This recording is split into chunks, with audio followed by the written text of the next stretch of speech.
جی, تو مکہ والے آلریڈی ان کو یہ ریئلائزیشن تو تھی کہ وہ اب پولیٹیکلی اور ڈیفenس وائز بہت زیادہ کمزور ہو چکے ہیں, اور مسلمان جو ہیں وہ مضبوط سے مضبوط ہوتے جا رہے ہیں. ان کا جو ان کی جو طاقت ہے وہ پھیلتی جا رہی ہے, اور ان کو کوئی روکنے والا ہے نہیں. رومیو تک وہ پہنچ چکے ہیں, تو اب ہمارا کیا ہوگا؟ دوسرا, بہت سارے قریش کے اہم اہم لوگ تو تقریباً سارے مسلمان ہو چکے تھے. اکا دکا ان کے پاس جو رہ گئے تھے سو رہ گئے تھے, ان کی تعداد آلریڈی کم سے کم ہوتی جا رہی تھی. ارد گرد کے قبیلے بھی بہت سارے مسلمان ہوتے جا رہے تھے. اور ہم نے دیکھا ہے پیچھے جو غزوہ مؤتہ ہوئی ہے اس میں بھی کتنے زیادہ تعداد میں جو مسلمان تھے وہ نارتھ کی طرف گئے ہیں. 3,000 مسلمان تھے. مکہ کے شروع سے ہی ہزار ہزار مرد آئے تھے نا بدر میں, آپ کو یاد ہوگا. اور اس کے بعد انہوں نے جب اس میں خندق میں اکٹھے کیے تو ان کی اتنی زیادہ تعداد بنی تھی تقریباً 10,000 کے قریب. لیکن ان کے اپنے لوگ جو تھے وہ اتنے ہی تھے, 2,000 ہوں گے, کچھ اتنے ہوں گے. تو مسلمانوں کی تعداد اب ان سے بہت زیادہ بڑھ چکی تھی, اور انہی کے بندے مسلمان بھی ہوتے آ رہے تھے. عورتیں بھی آتے جا رہی تھی. سورۃ الممتحنہ اسی لیے نازل ہوئی تھی نا, جس میں بتایا گیا تھا کہ عورتیں اب آ رہی ہیں آپ کے پاس مسلمان ہو کر, تو ان کے ایمان کو چیک کیسے کیا جائے گا, ان سے بیعت کیسے لی جائے گی. ٹھیک ہے, تو ان کو پتا تھا اب یہ اتنے وہ مضبوط نہیں رہے, ان کی کوئی اتنی سٹینڈنگ نہیں ہے. تو پھر الٹیمیٹلی ان کو احساس ہوا, اور انہوں نے پھر ابو سفیان کو بھیجا ہے کہ تم مدینے جاؤ, جا کر رسول اللہ صلی اللہ علیہ وآلہ وسلم سے بات کرو, اور یہ جو معاہدہ تھا ہمارے درمیان حدیبیہ کا, اس کو دوبارہ پلیز برقرار کر لو, کیونکہ اب ہم یہ جنگیں وغیرہ افورڈ نہیں کر سکتے. ایک تو ہم اتنے ہیں نہیں, دوسرا ویسے ہی اب کتنے کتنے عرصے تک جنگیں, ایسی سخت جنگیں ہم کرتے رہے. امن کا زیادہ فائدہ تو ہم امن میں رہتے ہیں, سکون تھا. تو ابو سفیان پھر پہنچے ہیں مدینہ. مدینہ پہنچنے کے بعد سب سے پہلے ابو سفیان, اب یہ وہ سردار ہیں جو کہ جنگیں لڑتے رہے مسلمانوں کے خلاف, بڑی بڑی جنگوں میں باقاعدہ کمانڈر بن کر آپ صلی اللہ علیہ وسلم کے سامنے آتے تھے, لڑتے تھے. یہ وہ ہیں جن کو اب, اور یہ کیا ہے, یہ ہار ہے انسان کی. یہ اپنی ہار کو ایکسپٹ کرنا بھی ہے کہ اب آپ سارا کچھ چھوڑ چھاڑ کے منت کرنے کے لیے دوسری پارٹی کی طرف جا رہے ہیں. ٹھیک ہے, اب ضروری نہیں ہے ہارا جنگ میں ہی جائے. یہ سائیکولوجیکل وارفیئر بھی ہوتا ہے, جس میں کہ ایک دوسرے کو ہرایا جاتا ہے, خود جیتا جاتا ہے. اور یہی وہ وار ہے بیسکلی جس کی آج کل بھی ہمیں ضرورت ہے. ہم انٹلیکچولی اتنے زیادہ اسٹرانگ ہوں, انٹلیکچوئل وارفیئر کریں. انٹلیکچوئلزم میں ہمارے لوگ جو میچور ہونے چاہیے, میچورٹی کے ایک سرٹن لیول پہ ہونا چاہیے, ان کا آئی کیو زیادہ ہونا چاہیے, وہ اوپر ہوں, اور پولیٹیکلی سسٹم اسٹرانگ ہو. پاکستان بھی ایسے ہی بنا کہ پولیٹیکلی قائد اعظم نے گیم کھیلی ہے, بندے مار مار کے گیم نہیں کھیلی تھی. اب ظاہر ہجرت ہوئی ہے تو کچھ شہادتیں تو ہونی تھی نا, لیکن پولیٹیکل گیم کھیلی ہے تو مسلمانوں کا اپر ہینڈ ہوا ہے. تو یہ پولیٹیکل وارفیئر بھی کوئی چیز ہوتی ہے, انٹلیکچوئل وارفیئر کوئی چیز ہوتی ہے. ہمیشہ آج کل بیسکلی جس کی ضرورت ہے, جس میں ہمیں آگے بڑھنے کی ضرورت ہے, یہ وہ جہاد ہے جسے جو ہمیں آج کل کرنے کی ضرورت ہے. اپنے ایمان پہ کام کریں. تزکیہ تو ہوگا اپنا, تزکیہ نہیں ہوگا تو ایمان مضبوط نہیں ہوگا. ایمان مضبوط کریں, اس کے بعد عمل میں آگے بڑھیں, اپنی کمیونٹیز کو اسٹرانگ کریں, اپنا اسٹرانگ پولیٹیکل سسٹم بنائیں, اپنے اچھے آئی کیو لیول کے لوگ پروڈیوس کریں جو کہ لیڈ کریں انٹلیکچوئلزم کو, جو سائنٹسٹ ہوں, جو ڈاکٹرز ہوں, جو انجینئرس ہوں. تب مجال ہے جو کوئی ویسٹ کی طرف دیکھے گا, تب مسلمانوں کا ہی روب ہے, سارا کچھ ہے. یہ جہاد ہے آج کل جو کہ ہم, لیکن ہم نہ سمجھتے اور نہ ہم آتے ہیں اس طرف. اور ہمیں بیسکلی سمجھ جانا چاہیے اور اس طرف آنا چاہیے. یہ ان کی ہار تھی, ان کو پتا تھا کہ یہ اب کچھ بننے والا نہیں ہے. آپ صلی اللہ علیہ وسلم کے پاس سے گئے ہیں, منت کی ہے, آپ صلی اللہ علیہ وسلم نے انکار کر دیا کہ نہیں اب کچھ نہیں ہو سکتا. تم نے ایک دفعہ منع کر دیا, پہلے معاہدہ توڑ دیا, ان کی مدد کر دی اسلحہ دے کر, اور نہ بھی اگر یہ مدد کرتے نا, تو بنو بکر کا معاہدہ توڑ دینا بھی ایسے ہی تھا کہ دوسری پوری پارٹی نے معاہدہ توڑا, کیونکہ وہ ان کے ایلیز تھے. ٹھیک ہے, تو آپ صلی اللہ علیہ وسلم نے صاف انکار کر دیا on the basis of ground reality. اس کے بعد یہ لوگ گئے ہیں حضرت ابو بکر صدیق رضی اللہ تعالیٰ عنہ کے پاس. حضرت ابو بکر نے کہہ دیا کہ جی میں آپ کی کسی مدد نہیں کرتا, آپ صلی اللہ علیہ وسلم کی وجہ سے. حالانکہ مسلمانوں کو اس بات کی اجازت تھی, وہ کسی نہ کسی کو امان دے سکتے تھے. اگر کوئی نان مسلم آتا ہے, وہ امان مانگتا ہے, چاہے سامنے بچہ ہے یا عورت ہے, مرد ہے, غلام ہے, آزاد ہے, ہر ایک کو یہ اجازت تھی کہ وہ اس کو امان دے سکتا ہے, اور امان دینے کے بعد آپ صلی اللہ علیہ وسلم جو فیصلہ کرنا چاہیں گے. ठीक है, लेकिन यहाँ पर हम देखेंगे कि सबने ईमान देने से इनकार कर दिया। हमें पता है ये जो हो रही थी यहूदियों के खिलाफ जंगे, उसमें भी कोई ना कोई यहूदी कोई मुसलमान को ले आते थे कि जी इनके साथ हमारा कॉन्ट्रैक्ट है, ये वो, इनको अमान दे दी जाए। तो सर्टेन कंडीशंस पे अमान दी जाती थी, ऐसे ही नहीं। तो ये इस सिलसिला, लेकिन यहाँ पे इनको अब अबू सुफियान, हालांकि बनु उमैया के सरदार, कुरैशी, बनु कनाना की ही एक ब्रांच से निकल रहे, आप सल्लम का इनके साथ बहुत ज्यादा मजबूत रिश्ता था। सबसे ज्यादा जो करीबी रिश्ता इनका, अगर इन ये जिनके नाम लेके इन सबसे बनता होगा ना, उम्मे हबीबा तो इनकी बेटी है ना, उनको छोड़ के आप सल्लम से सबसे करीबी रिश्ता था। और हजरत उस्मान तो थे ही बनु उमैया के, और ये खुद अबू सुफियान बनु उमैया के। ठीक है, तीसरी चौथी जनरेशन पे जाके ये आप सल्लम से मिल जाते हैं, इतना करीबी रिश्ता, यानी दादा पर दादा पे ही मिल जाते हैं ये लोग, रिश्तेदारी बन जाती है। लेकिन हजरत अबू बकर ने भी इनकार कर दिया। फिर ये हजरत अबू उमर के पास गए तो हजरत उमर ने बकायदा इनको सख्ती से बोला, मजाक उड़ाया कि तुम ये समझते हो कि मैं तुम्हारी मदद करूंगा?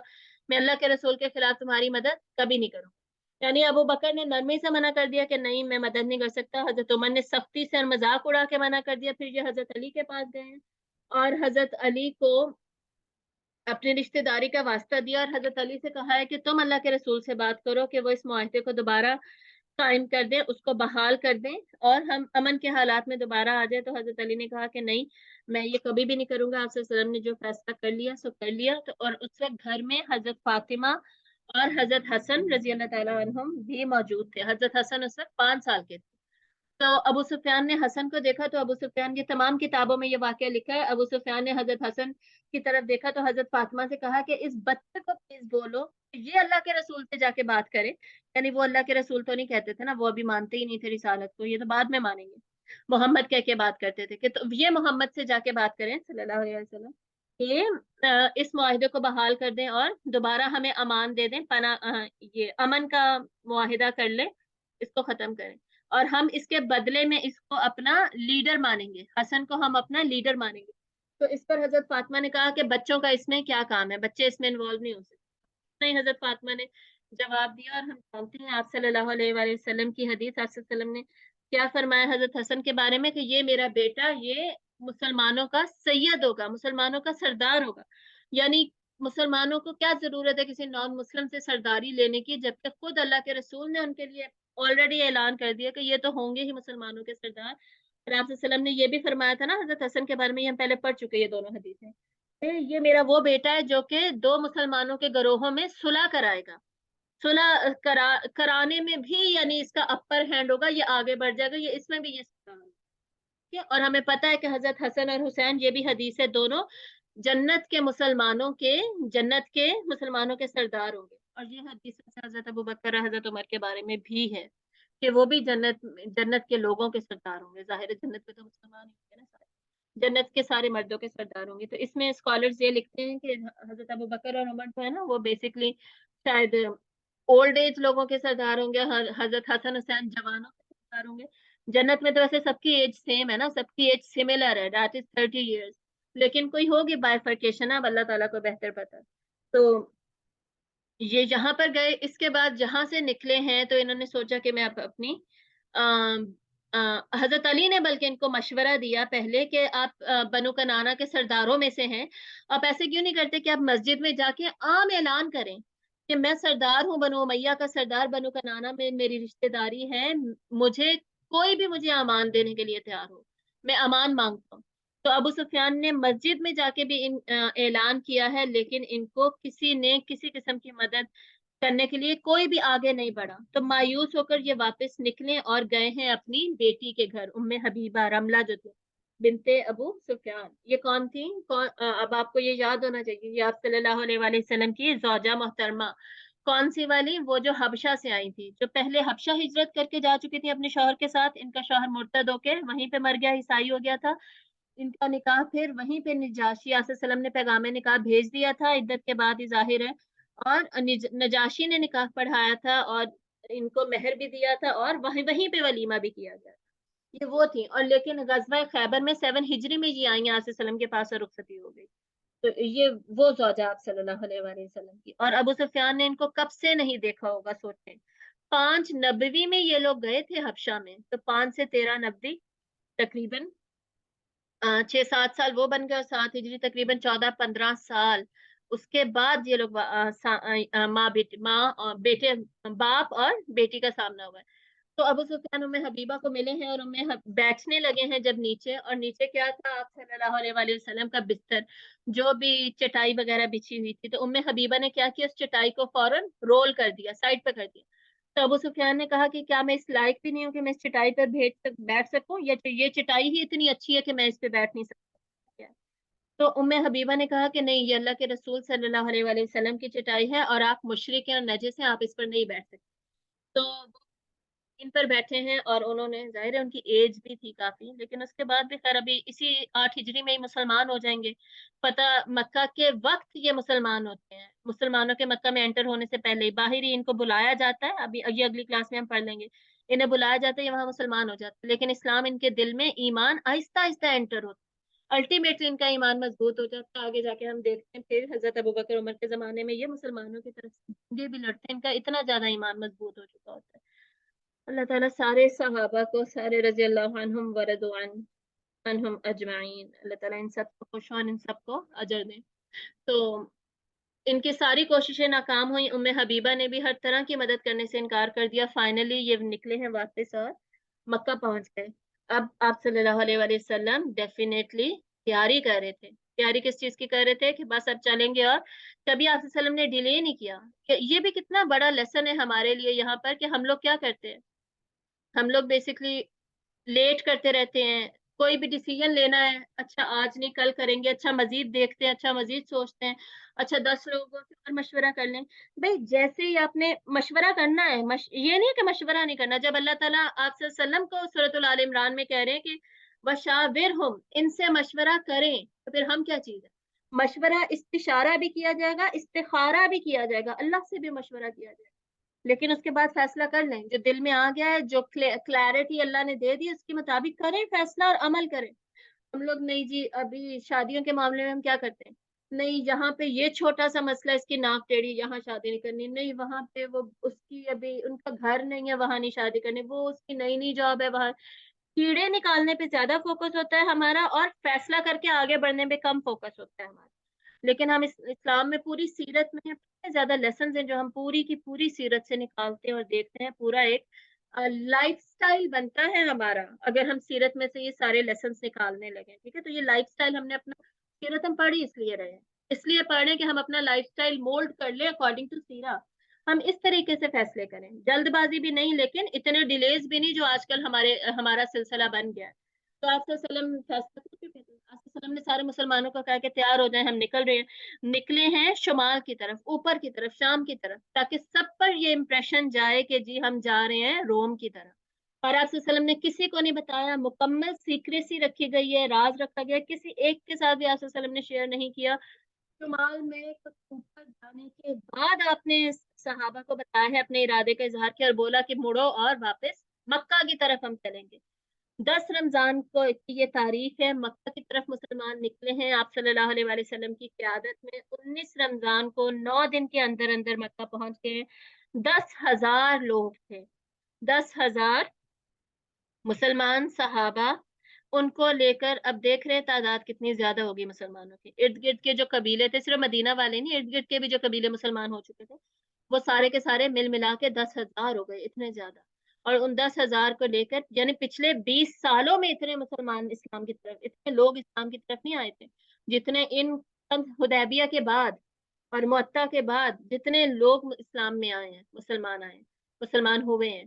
तो फर्क पड़ता है। आप जितने, इसीलिए मैं पॉलिटिकल पावर की बात कर रही हूँ ना, और इसीलिए इंटेलेक्चुअलिज्म की बात कर रही हूँ। जितना आपका दिमागों पर आप हुक्मरानी करेंगे ना, लोग आपकी बात सुनेंगे, आपका रोब होगा। ये वेस्टर्न स्लेवरी में हम सब क्यों हैं, हम ये मेंटल स्लेवरी में हमारे माइंड्स इंस्लेव्ड क्यों हैं, उनका हमारे दिमागों पे रोब चल रहा है वेस्टर्नर्स का। हालांकि हमें पता है कि वो बातिल है, वो हक नहीं है, हक हमारे पास है। फिर भी बस उन्होंने ये मेंटल वॉरफेयर है जो चल रहा है सारा का सारा। खैर 19 रमजान को पहुंचे, 9 दिन के अंदर 10,000 लोगों का पहुंचना बहुत ज्यादा। पता चल रहा हमें कि क्विकेस्ट पॉसिबल वे में तेजी तेजी में गए हैं सारे। डेफिनेटली मकसद क्या था, उनको खबर ना हो। उनको खबर हो जाएगी तो वो तैयार होकर बैठ जाएंगे, अपने लश्कर जमा करेंगे, सारा कुछ जो भी पॉसिबिलिटीज हैं वो सब कुछ होगा। पहुंचे हैं, मक्का से बाहर ही रुक गए हैं। मक्का से बाहर अब क्या होगा? मक्का से बाहर अब वो वाला वाकया होगा जो हमने ऑलरेडी पढ़ा था, तफसीर में हमने पढ़ा था ना पिछले रमजान में, हजरत हातिब इब्न बल्ता का वाकया। तो वो इंशाल्लाह अब अगली क्लास में हम पढ़ेंगे कि क्या हुआ, उन्होंने ऐसा क्या किया जिस पर कि थोड़ा मुसलमानों को धचका लगा। और हजरत उमर ने कहा कि अगर आप इजाजत दें तो मैं इनको खत्म कर दूं। तो आसिफ सर ने कहा कि नहीं, ये बदरियून में से, इनको कोई नुकसान नहीं पहुंचा सकता, इनके गुनाह सारे माफ हैं। ऐसा उन्होंने क्या किया, हम इंशाल्लाह अगली क्लास में देखेंगे। और अल्हम्दुलिल्लाह आज जो हमारा कवर हुआ है, हम फतेह मक्का इंशाल्लाह अगली क्लास में जुमे को कंप्लीट कर लेंगे। एक पॉइंट रह गया था, शुक्र है मुझे एंड पे याद आ गया। गजवा मुअत्ता हमने लास्ट क्लास में डिस्कस की थी। गजवा मुअत्ता जीत की शिकस्त की क्या था, ये हमने डिस्कस किया, क्योंकि इसके करके वापस आ गए थे ना मुसलमान। तो इसमें हमें जो राय मिलती है, ये बस मैं आपको एक एक लाइन में बताऊं और फिर इंशाल्लाह हम क्लास खत्म करते हैं। आप सल्लल्लाहु अलैहि वसल्लम की राय हमने देख ली थी। आप सल्लम ने फरमाया, जब सारे मुसलमानों ने उनको ताने देने शुरू कर दिए थे कि जी फरार होके आ गए, तुम लोग लड़े क्यों नहीं, ये वो, तो आप सल्लम ने कहा कि नहीं, ये फतह दी है अल्लाह ने इन्हें, और ये इसलिए आए कि ये दोबारा इकट्ठे हो के जंग लड़ सके। तो जो उलमा है, स्कॉलर्स हैं, वो कहते हैं कि ये फतह है वो आप सल्लम की इसी बात पर कहते हैं। दूसरा ये कि 95% या उससे भी ज्यादा मुसलमानों का ठीक ठाक वापस आ जाना, माले गनीमत भी लेकर आना, ये सब क्या शो करता है? इब्ने कसीर भी इसी वजह से इसको कहते हैं कि ये फतह है। लेकिन हमें ये राय भी मिलती है, बहुत सारी किताबों में ये लिखा है कि नहीं, इसमें मुसलमानों को शिकस्त हुई थी। एक तरीके से तो फतह थी, आप सल्लम ने इसको जो फतह कहा वो एक एंगल से कहा।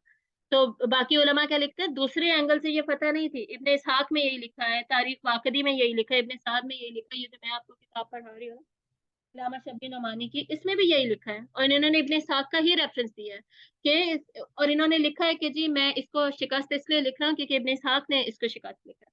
तो ये शिकस्त लिखने वालों ने इसको शिकस्त क्यों लिखा कि एक एंगल से तो फतह थी जो आप ने कहा, लेकिन शिकस्त भी यह बनती है क्योंकि जिस मकसद के लिए गए थे कि लड़के फतह हासिल, लड़के वहां उस इलाके को फतह कर लेंगे या लोगों को खत्म करेंगे या इस्लाम को वहां पे नाफिज कर देंगे, ऐसा ऐसा कुछ नहीं हुआ। ठीक है, जिस मकसद के लिए बेसिकली गए थे वो मकसद वापस नहीं आया, बल्कि वापस चले गए थे सारे के सारे। ठीक है, दूसरा किसी को प्रिजनर नहीं बना सके, कोई कैदी नहीं ले सके। तीसरा वहां पर स्टे भी नहीं कर सके, वरना हमेशा फतह के बाद मुसलमान क्या करते थे, वहां स्टे करते थे, ये बताने के लिए जी हम फाते हैं।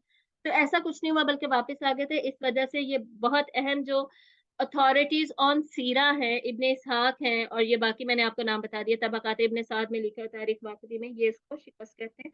अलबत्ता कुछ स्कॉलर्स ऐसे भी हैं, इब्ने कय्यम है, इब्ने अब्दुल बर है, जो कि इसको टाई भी कहते हैं, ड्रॉ भी कहते हैं, कि ये ड्रॉ ना, ये फतह थी ना ये शिकस्त थी, बल्कि इक्वल इक्वल था, क्योंकि दोनों ही पार्टीज अल्टीमेटली वापस हो गई थी। दोनों ही पार्टीज ने ये फैसला किया कि अब हम मजीद अटैक नहीं कर रहे, हमला नहीं कर रहे। मुसलमान भी निकल गए तो वो लोग भी निकल गए, उन्होंने भी ना वापस मुड़ के हमला किया, ना इन्होंने वापस मुड़ के हमला किया। ठीक है, अगर इनके कोई कैदी, इनके पास कोई कैदी नहीं था तो उनके पास भी कोई कैदी नहीं था। अगर इनके मुसलमानों की शहादतें हुई थी तो लोग तो उनके भी मरे थे। तो इस वजह से ये क्या था, टाई था, ड्रॉ था। तो हर जंग का सेंस हमें नतीजा पता होना चाहिए, तो इसलिए गजवा मुअत्ता के बारे में जो राय है, तीनों राय मौजूद है, ये हमें पता होनी चाहिए। अल्टीमेटली हमें आप सल्लल्लाहु अलैहि वसल्लम की राय पता होनी चाहिए। आप सल्लल्लाहु अलैहि वसल्लम ने फरमाया कि ये फतह है, तो इंशाल्लाह हम अपने जहन में इसको मुसलमानों की फतह ऐसे ही समझेंगे जैसे सुलह हुदैबिया को भी सब कितने परेशान थे कि ये क्या हुआ हमारे साथ, तो उसको फतह नहीं समझ रहे थे, लेकिन अल्लाह ने कुरान मजीद में क्या नाजिल कर दिया, इन्ना फतहना लका फतह मुबीना, ये मैंने तुम्हें फतह दी है, बहुत बड़ी फतह। तो बाद में वो फतह ही बनी, उसके फतह के जो निशानात थे, फतह का ज़हूर होना शुरू हो गया। एग्जैक्टली यही इसके साथ में गज़वा मुअत्ता बहुत बड़ी जंग थी, अपने इम्पैक्ट के एतबार से, असर के एतबार से बहुत बड़ी जंग थी, और अल्लाह ताला ने एक लॉन्ग टर्म फतह उसमें मुसलमानों को दी। वआखिर दावाना अनिल हम्दुलिल्लाहि रब्बिल आलमीन, सुब्हानकल्लाहुम्मा व बिहम्दिका नशहदु अल्ला इलाहा इल्ला अंता नस्तगफिरुका व नतूबु इलैक। अस्सलामु अलैकुम व रहमतुल्लाहि व बरकातुहू।